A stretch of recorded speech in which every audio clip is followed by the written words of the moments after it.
Solid state, जिसका नाम है ठोस अवस्था। ये पदार्थ की ऐसे मुख्य अवस्थाएं हैं जो इस पृथ्वी पर सबसे ज्यादा मौजूद है। सॉलिड, क्या सॉलिड। तो जैसे कि पिछले क्लास में हम लोग बताए थे कि सॉलिड होता क्या है, ठोस होता क्या है। कोई बता सकते हैं आप लोग ठोस क्या होता है?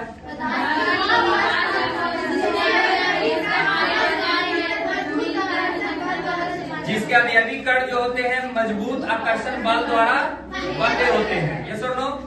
और इसमें हम बताए थे कि अवयवी कणों के आधार पर ठोस को दो वर्गों में बांटा गया। कितने वर्गों में? दो वर्गों में। पहला क्या होता है?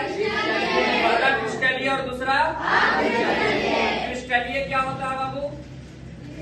क्रिस्टलीय जिसके अवयवी कण नियमित ज्यामितीय में सजे होते हैं एवं दीर्घ परिसर व्यवस्था बनाते हैं, लॉन्ग रेंज ऑर्डर में होते हैं। यस और नो।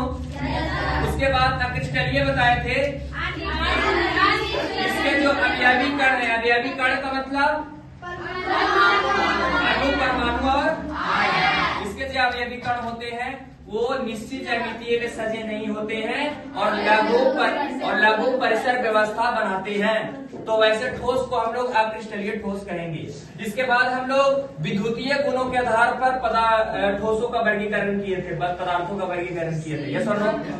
तो विद्युतीय गुणों के आधार पर जो सॉलिड होता है वो तीन प्रकार का होता है। पहला होता है चालक, दूसरा क्या होता है और तीसरा चालक होता है। तो हम लोग सुचालक का डिफिनेशन क्या, जिससे विद्युत धारा आसानी से, जैसे सोना चांदी। ये सुनो। कुचालक में क्या बताया थे, जिससे विद्युत धारा प्रवाहित नहीं होता है कुचालक। दूसरा तीसरा बताए थे अर्धचालक, सेमीकंडक्टर। तो सेमीकंडक्टर क्या होता है, जिसमें कंडक्टर और इंसुलेटर दोनों का प्रॉपर्टीज मौजूद हो, उसको अर्धचालक यानी सेमीकंडक्टर बोलते हैं। जिसमें एग्जांपल में बताए थे जर्मेनियम, सिलिकॉन, एंटीमनी, ब्रॉन। ये सुनो। यस। इसके बाद हम बताए थे सेमीकंडक्टर जो होता है ये भी दो प्रकार का होता है, दो टाइप्स का होता है। यानी अर्धचालक कितने प्रकार का? आप लोग क्यों नहीं बोल रहे? दो प्रकार का होता है। तो कौन कौन होता है? निज अर्धचालक और निज अर्धचालक क्या होता है? शुद्ध रूप के अर्धचालक को निज अर्धचालक कहते हैं और अशुद्धि युक्त अर्धचालक को बाह्य अर्धचालक कहते हैं। अशुद्धि युक्त बाह्य अर्धचालक जो होता है, यानी बाह्य अर्धचालक जो होता है दो प्रकार का होता है। कौन कौन? कौन कौन? एन टाइप अर्धचालक और पी टाइप। एन टाइप अर्धचालक क्या होता है? जब अर्धचालक में यानी सेमीकंडक्टर में पंच संयोजी तत्व मिला दिया जाता है तो एन टाइप अर्धचालक कहलाता है। यस और नो। उसके बाद क्या बताए थे? पी टाइप अर्धचालक। वैसे अर्धचालक यानी जर्मेनियम या सिलिकॉन में जब हम त्रिसंयोजी तत्व यानी ग्रुप 13 को ऐड कर देते हैं तो बने अर्धचालक को पी टाइप अर्धचालक।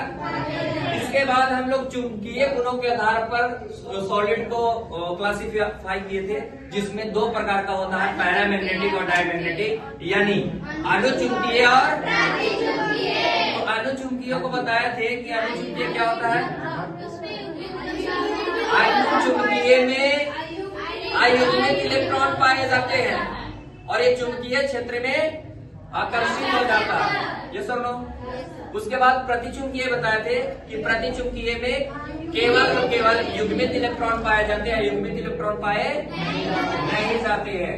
तो और ये चुंबकीय क्षेत्र से क्या होगा? प्रतिकर्षित होगा, तो उसको बोलते हैं प्रतिचुंबकीय पदार्थ। जिसमें हम एग्जांपल में बताए थे जिंक 2 प्लस जिंक। ये सुनो। कॉपर प्लस भी होता है, जानते हैं आप लोग? कॉपर प्लस और कॉपर 2 प्लस जो होता है, अभी बताएंगे। कॉपर 2 प्लस जो होता है वो अनुचुंबकीय होता है। कॉपर प्लस और कॉपर 2 प्लस में डिफरेंस यही है कि कॉपर प्लस जो होता है प्रतिचुंबकीय होता है और कॉपर 2 प्लस जो होता है वो इस प्रकार का हम टाइप का क्वेश्चन आज हम करवाएंगे। तो ये बेसिकली हम लोग पिछले क्लास में पढ़े थे, आज इसको हम लिखाएंगे। यस और नो? तो आपको आशा और विश्वास है कि ये पूरा का पूरा क्वेश्चन याद हो गया होगा। याद है ना? जिसे टेस्ट में आएगा तो लिख लीजिएगा अपने लैंग्वेज में। ऐसे हम आपको क्वेश्चन हम लिखवा दे रहे हैं। धन्यवाद। तो चलिए।